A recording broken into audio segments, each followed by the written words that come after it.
বন্ধুরা, লেবু গাছে ডিসেম্বর মাসে কি সার প্রয়োগ করলে এইরকম বাম্পার ফুল আসবে? বন্ধুরা, প্রথম হচ্ছে আমি যেটা বলবো, গাছের সমান অনুপাতে এনপিকে সার প্রয়োগ করবেন। যেটা চা পাতা জৈবিকভাবে, যেটা আমি বলবো চা পাতা, কলার খোসা, পেঁয়াজের খোসা, সেটা সমান অনুপাতে নিয়ে আপনারা গাছে প্রয়োগ করলে এরকম আমার মতন এরকম ফুল পাবেন।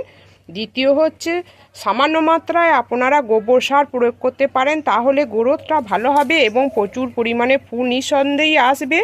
এছাড়াও পটাশ সার প্রয়োগ করতে পারেন বা সুপার ফসফেট, এই সারগুলি প্রয়োগ করলে আপনার গাছে ফলন অবশ্যই হবে এবং গাছের ফল ধারণ ক্ষমতাও বাড়বে।